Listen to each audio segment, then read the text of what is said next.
Welcome to today's podcast. I brought on Shana Meyerson. Shana, welcome. Hey, thanks so much for having me, Heather. I'm excited. We're going to be talking from a different angle today. But before we get started, please give the listeners a little background. Where do you live and what do you do? My name is Shana Meyerson. I live in Los Angeles, more specifically in Brentwood, on the west side, best side. And I am a yoga instructor. I teach, my specialty is handstands and advanced inversions and arm balances. But on the absolute opposite end of the spectrum, I'm also one of the pioneers in the children's yoga industry with my Mini Yogis Yoga for Kids program. And the reason I brought you on is we're going to be speaking through the yoga lens, but metaphors and parallels for life. And where I want to start with you is the whole idea of a beginner's mindset. What does that mean? It's funny because the concept of the beginner mind is actually quite the opposite of what most people think that it is. In fact, in yoga, the beginner's mind is how we label the advanced practitioner's mind. Why? Because the whole premise of yoga is the release of the ego. And when we are attached to our ego, then we are not able to subvert our own prowess to somebody else's knowledge. And so they say that when you are an advanced yoga practitioner, you can approach every moment as if you have never lived it before. Why? Because you haven't ever lived it before. It doesn't matter how many sun salutations you've done. It doesn't matter how many times you've touched your toes. It doesn't matter, name the pose. Every single time you come to it, it's new, and every moment in your life, because yoga is not just a system of exercise. It's a life science. It's very much almost like a non-religious Bible, a guide for living. And so every moment is an opportunity to create something new. So the beginner's mind is one that says, I've never been here before. I've never experienced this before. I'm not the expert in anything. I'm here every moment of every day to learn and to grow. And so I feel a lot of people when we're talking about ego, we hold ourselves back and play small because we're afraid of failure and we have these limiting beliefs. But if we were to or be able to take on the beginner's mind, like you shared, and be curious and I'm here to grow and evolve, what's possible for us?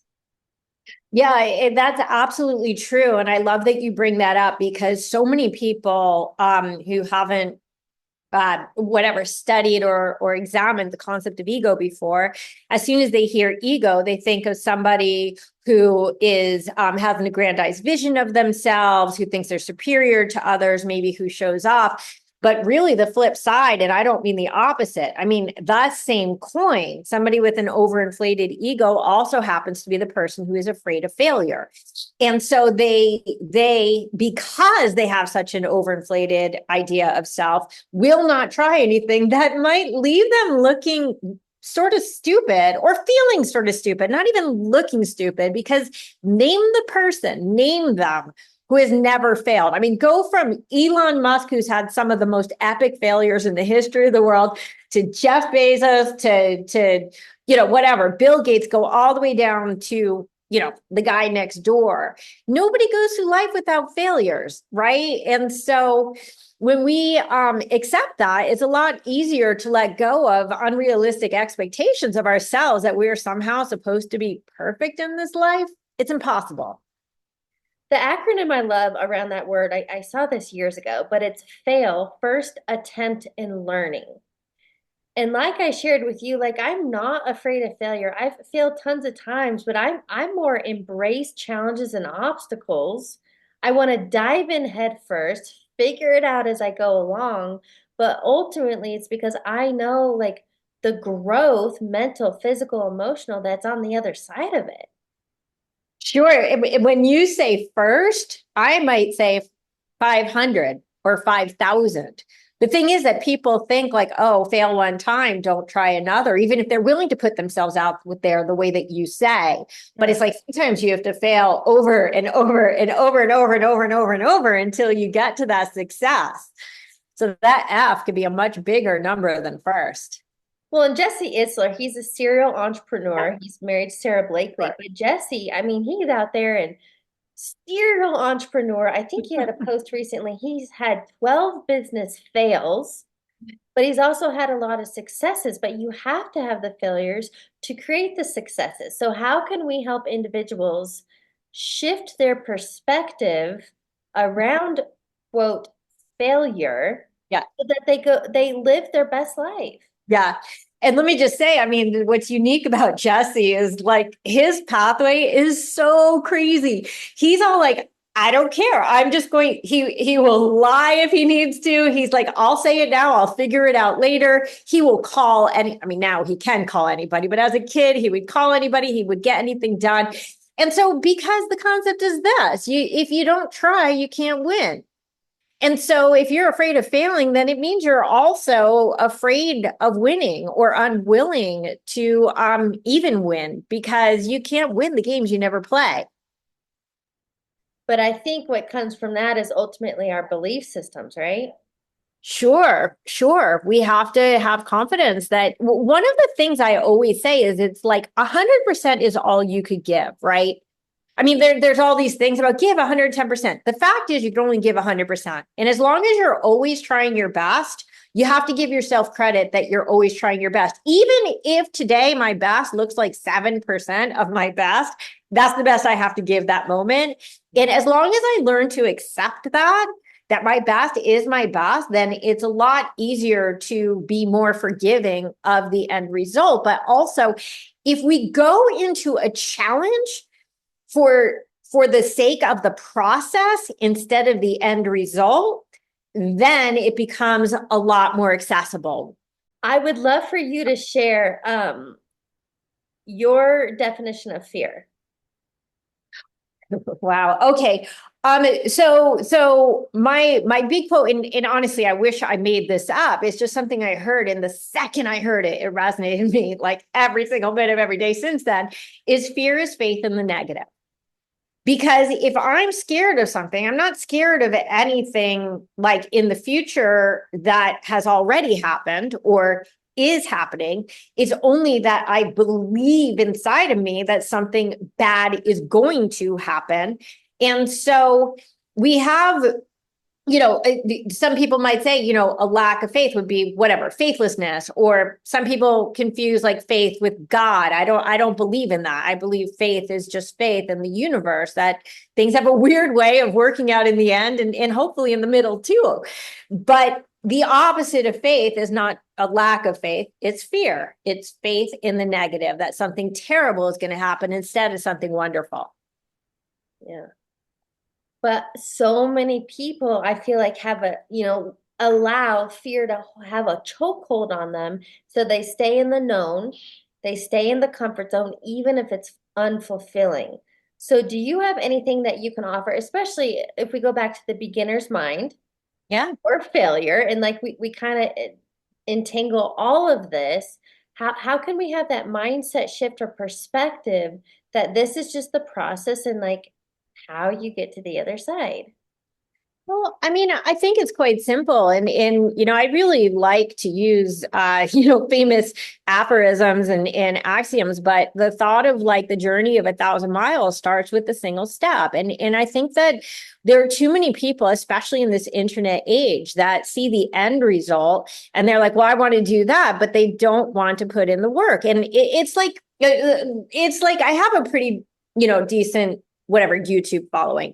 And these days, nobody wants to watch the tutorials. They just want to watch the shorts, right? We're talking about like a 10-second short saying, here's a hack to help you with splits. And then they'll be like, it didn't work. I'm like, well, you don't get the splits in 10 seconds. I shoot this in 10 seconds, or whatever, 60 seconds, whatever it is. But you have to have some patience and you have to be willing to be where you are in order to get to where you want to be and push on your edges. But we live in this instant gratification society that's like, if I can't do it out of the box, not only can I do it, I'm not willing to try doing it. And if people, again, like, everything comes back to ego. You have to be willing to be fallible. You have to be willing to be a beginner. You have to be willing to start from square one. And instead of your Instagram squares, like filling up with, I mean, it's so obvious. Anybody who knows yoga knows who just took a still frame from something that they're falling out of really quickly because they're blurry and like the line, there's no way to balance them.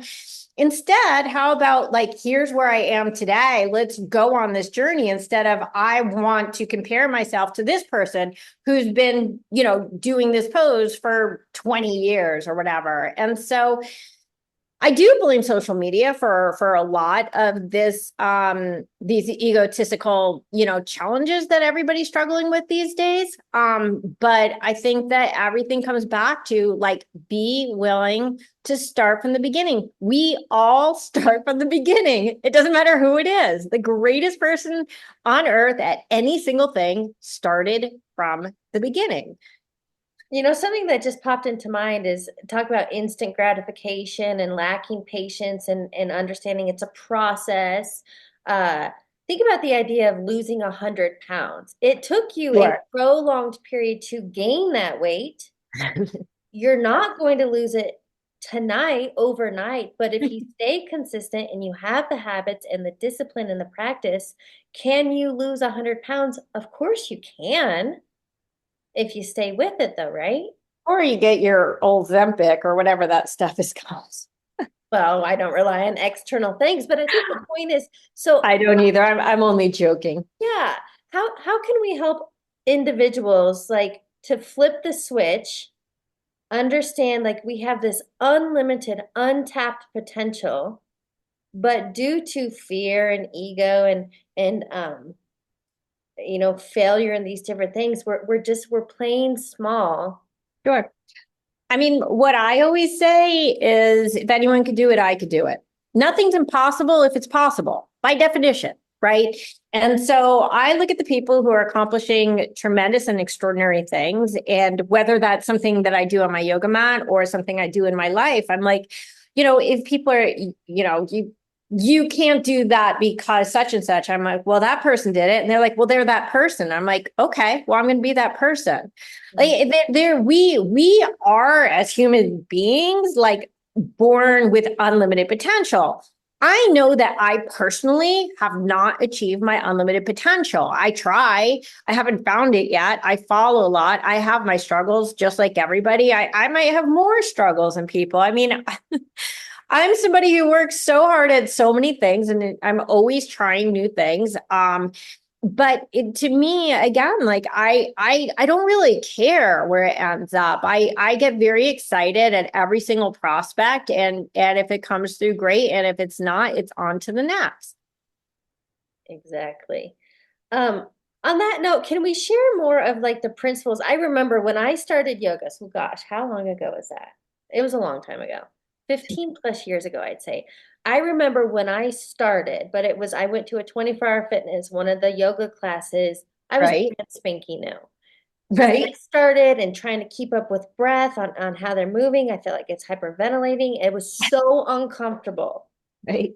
But then, I mean, it was a while before I tried yoga again. Then I tried paddleboard yoga.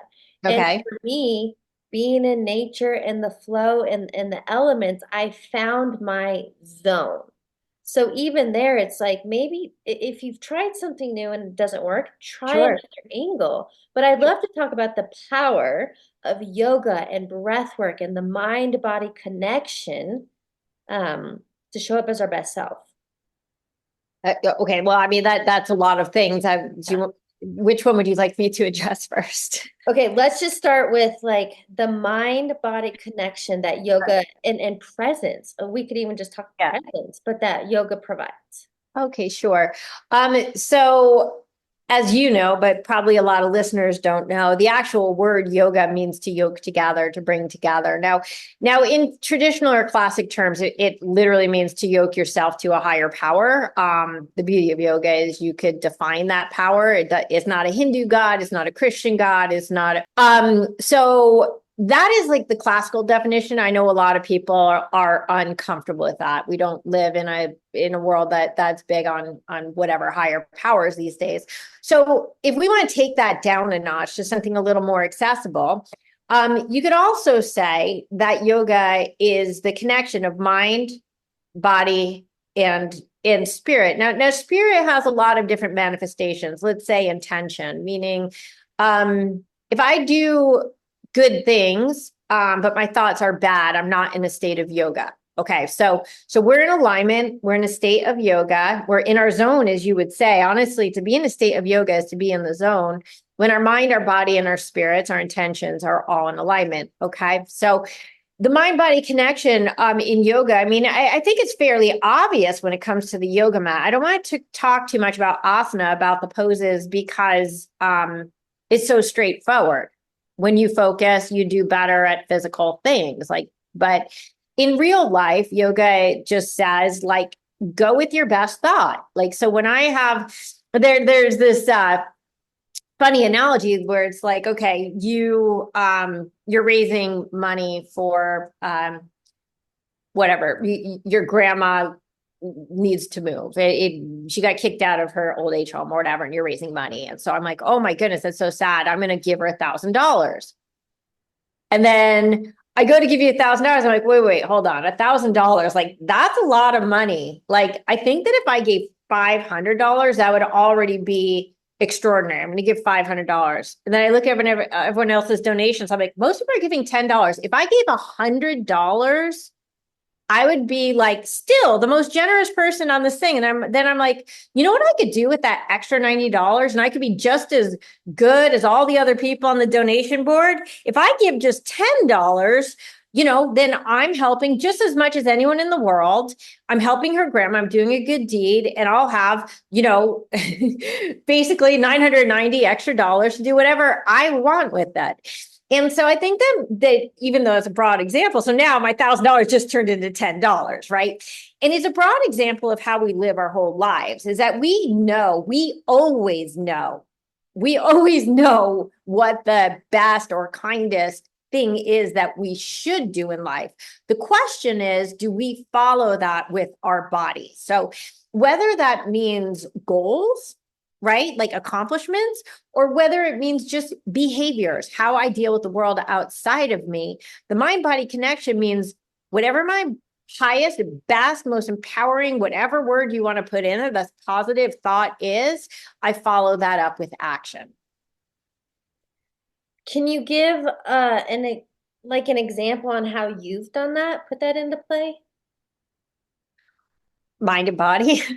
Well, you just I gave mean, the story of yeah, like the grandma, but like a real world yeah, example of following those sure, sure. impulses. I mean, I guess like my most, concrete example would be when I found yoga. Okay. It was just weeks before 9/11. So it was a really important time to sort of connect. And it really felt given to me from God. It was 3 weeks before. And it just spoke to me on such a visceral level that when actual 9/11 came, I really just felt like this was the thing that was going to carry me.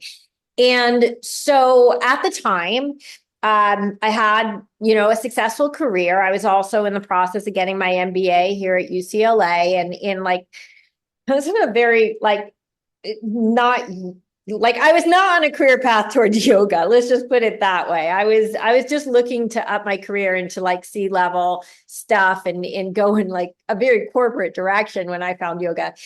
Yoga spoke to me again on such a visceral level that within, I don't know, months of my first class, I'm like, this is so profound. Most profound for me was the fact that at that point, I was just turning 30. Nobody in my whole life had ever told me it was okay to fall, to go back to the beginning of our conversation. And that was super empowering. And all I could think of was like, why didn't anyone tell me this when I was 3? So I'm like, you know what? I'm going to start a yoga for kids business. Now everyone's like, oh yeah, great. We love yoga for kids. In 2002, it was so unheard of that I approached my personal mentor, who's a very, very, very famous yoga person. I'm not really gonna disclose who that was. Anybody who knows me knows who it is, and also some other of the yoga leaders, because back in 2002, basically all the top yoga people in the world were in Los Angeles. And everyone thought it was a ridiculous idea. I mean, ridiculous idea. No one wanted to get involved. So I'm like, okay.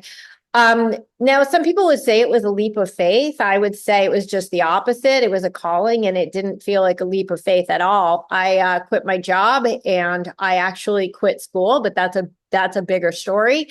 And I just decided that even if I never made another dollar, I was going to teach yoga to kids because it was that important. And so that was the thought. It was a big thought, right? And again, I could have made it small. I could have just gone to a studio and said, "Do you want a yoga class for kids?"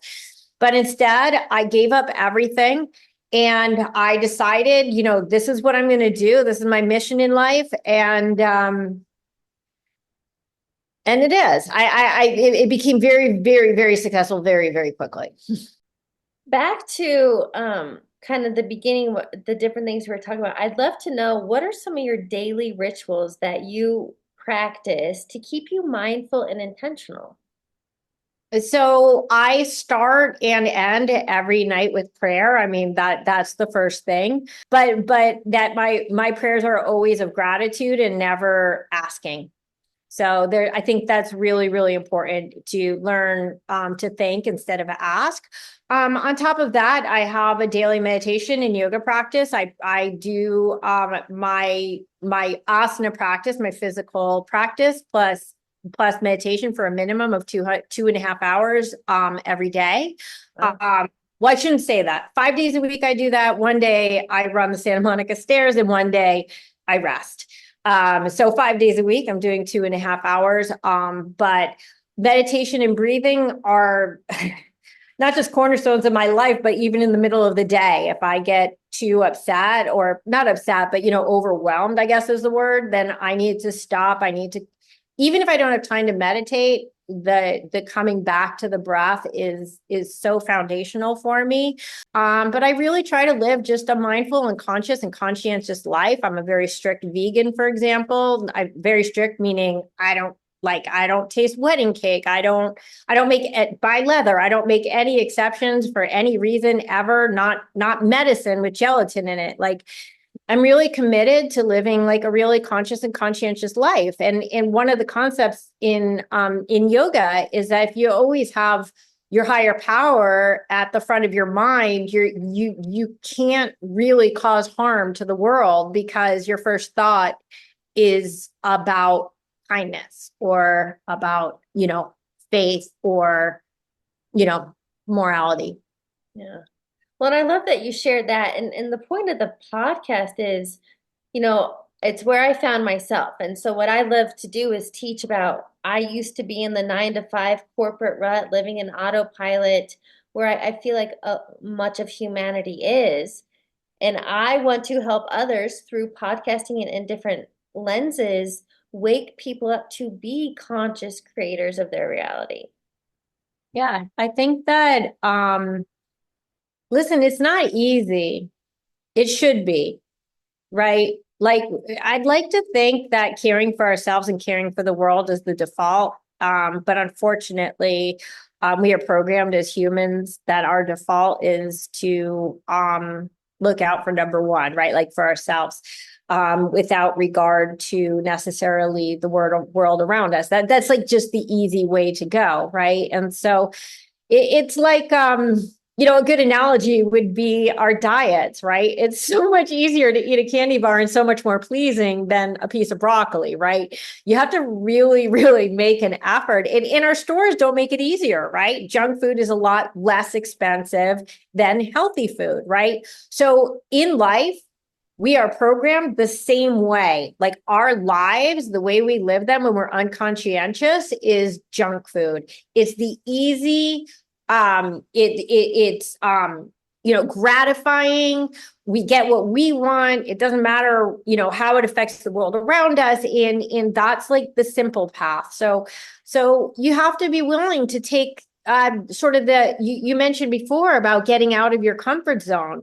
Being conscientious exister, I don't know what to call it. You do need to be willing to go out of the comfort zone that just says like, okay, well, this is going to be like the best outcome for me. And instead say, okay, what's going to be the best outcome for everybody, me and everybody else who's going to be affected by this decision. Yeah. Win-win mentality. Yeah. What I'd love to do, because we touch on many different things, what do you believe is a key takeaway you want listeners to get? Yeah, I mean, I think that like besides what we were talking about fear being faith in the negative, is the reverse of that, is that even though as I mentioned, I'm Jewish, like my favorite biblical passage is actually Christian, and it's about the mustard seed. If you have faith the size of a mustard seed, nothing will be impossible for you. And at face value, it's like, well, who can't, come up with that much faith? And the answer is because faith is it can't be divided. So even if you had the faith the size of a grain of sand, you have faith the size of the universe. It's just like you can't be a little bit pregnant. Either you're pregnant or you're not. And so it's hard. It's hard to turn yourself over to faith. And again, I'm not talking about God. I'm just talking about faith of outcome, especially when the external circumstances seem to be going against you. To maintain that faith is an inner knowledge that what's going to happen is ultimately going to be in our best interests. Yes, I love that. Thank you for sharing. All right, so here's what I'd love to do. To wrap up the interview, I have a few rapid fire questions for you. Okay, let's see what What we is could a do. quote or motto that you live by? How could you expect to see the top when you climb only half of the stairs? Oh, dang. That's a good one. Darn it, his name is going to, there's the Shaolin master Okay. talks about these different components to quote self-mastery. And that's a story he tells is like climbing the mountain, and it's our vices that'll keep us stuck, and it's our, but I could go into further detail, but that alone could literally be its own podcast. But say again what you said. How can you expect to see the top when you're climbing only half of the stairs? It's actually a quote from a song from a very, very, very obscure artist from the 1980s called King. Yeah. What is a book you're currently reading or highly recommend in this space? Oh, I think that my favorite book in the space is Three Magic Words. And I can't remember his last name, but I know his name starts with the initials US, and his last name is evading me. But I don't want to give away the secret what the Three Magic Words are. But it's an extraordinarily empowering book. I love it. Okay, fair enough. And final question, what advice would you give your younger self? Boy, don't be so hard on yourself. You are going to fail. It's inevitable. No matter what the world tells you about the virtues of perfection, there's no such thing in the world. And falling is not failure. Yeah, and such a great note to end on. Shana, thank you so much for joining me today. Thank you. It's been my pleasure.